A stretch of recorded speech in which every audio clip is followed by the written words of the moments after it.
कक्षा 10वीं गणित दो चर वाले रैखिक समीकरण अध्याय से अगर इस टाइप का सवाल आए जिसमें कथन दिया हो और उसे समीकरण बनाकर ग्राफीय विधि से हल करने को कहा गया हो तो उसे कैसे हल करेंगे। तो इसे एक उदाहरण से समझते हैं जो आपकी बुक में दिया गया है।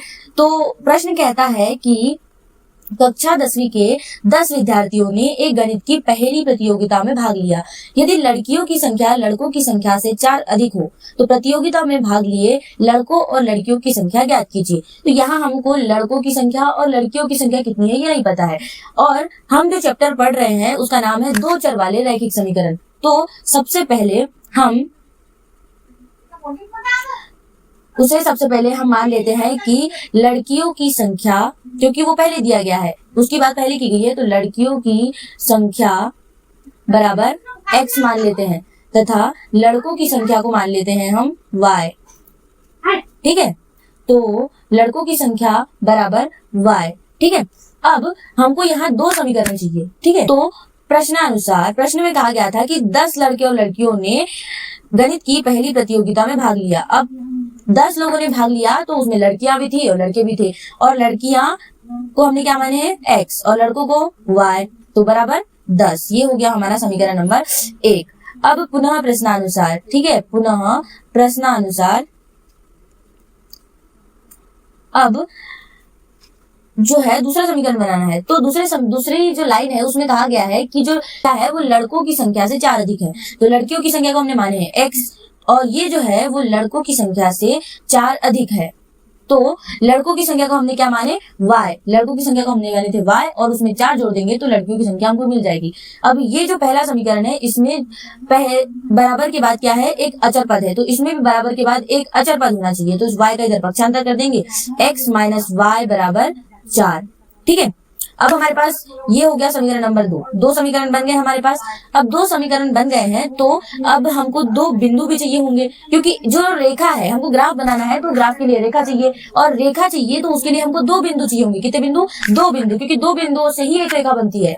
ठीक है, तो हमको यहाँ दोनों समीकरण में x और y के दो अलग अलग मान रखकर हमको दोनों के अलग अलग मान निकालना है। तो समीकरण 1 के लिए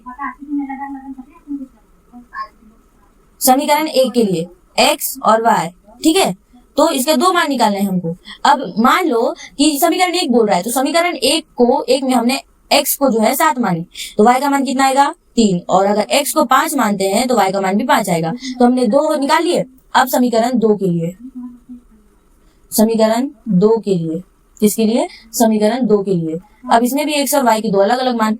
अब ये और ये दोनों अलग अलग समीकरण के लिए बना रहे हैं, हम अलग अलग समीकरण के लिए बना रहे हैं तो इसका मान हम सेम रख सकते हैं। ठीक है, लेकिन हम अभी x का मान यहाँ रखेंगे 6। अब इसका मान 6 रखेंगे तो y का मान आएगा 2। इसका मान हम मतलब यहाँ पे हम कोई भी नंबर रख सकते हैं अपने हिसाब से, बस हर किसी का मान सेम ही आएगा हमेशा 10, और 10 में रखेंगे x का मान तो y का मान आएगा कितना 6। अब हमको बनाना है इसके लिए ग्राफ। ठीक है, तो अब इसके लिए ग्राफ बनाने के लिए सबसे पहले हम यहाँ ग्राफ बना लेंगे। ठीक है, ये हो गया। अब एक y अक्ष और एक x अक्ष बनाएंगे क्योंकि हमको ग्राफ बनाना है। ठीक है, अब जो दोनों समीकरण है उसमें x का अधिकतम मान है 10। ठीक है, x का अधिकतम मान है 10, तो हमको 10 लाइनें लेनी पड़ेगी। 1 2 3 4 5 6 7, ठीक है, 8 9 और 10, और लास्ट में इसको मान लेंगे हम x। ठीक है, अब हमको माइनस की तो कोई जरूरत नहीं है तो इसको थोड़ा दूर भी लेंगे तो चलेगा, लेकिन इनके बीच का जो गैप है वो सेम रहना चाहिए। अभी बिना स्केल के बना रही हूँ इसलिए ऐसा है, लेकिन आप स्केल का यूज करके ही बनाए।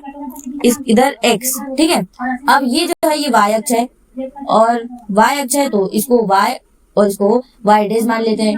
1 2 3 4 5 6 7 8 9 और 10। इधर -1 -2 -3 और माइनस का 4।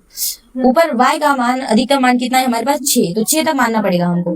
तो 1 2 3 4 5 और यहाँ 6 मान लेते हैं और ये लोग थोड़ा ऊपर कर देते हैं। ठीक है, और अब नीचे हमको माइनस की कोई जरूरत नहीं है तो इधर भी हम वैसे ही मान लेते हैं जैसे x का माने थे -3 माइनस का 4। ठीक है, अब पहले समीकरण के लिए हमारे पास पहला बिंदु क्या है 7 और 3। तो एक्स अक्ष पे 7 है और इधर 3, तो ये हम इसको मिलाएंगे इस बिंदु पर, ठीक है, ऐसा एक बिंदु करना है। और उसके बाद नेक्स्ट है 5 और 5, 5 ये है और उधर भी 5 ये है। अब इन दोनों लाइनों को हमको जोड़ देना है, ठीक है, थोड़ा सा आगे बढ़ा के जोड़ना है क्योंकि प्रतिच्छेद करती रेखाएं हमको चाहिए, तभी तो उसका एक हल निकलेगा ना। अब दूसरा बिंदु 6 और 2, दूसरे समीकरण के लिए पहला बिंदु है 6 और 2 और 10 और 6, 10 और 6 मतलब लास्ट, ठीक है। अब हम इसको मिला देंगे तो कुछ इस टाइप से आएगा। अब ये जिस बिंदु पर प्रतिच्छेद कर रहा है वही हमारा आंसर है। हमने एक्स इसको माने थे लड़कियों को, तो लड़कियों की संख्या एक्स बराबर हो जाएगी 7 और लड़कों की संख्या वाई बराबर हो जाएगी 3।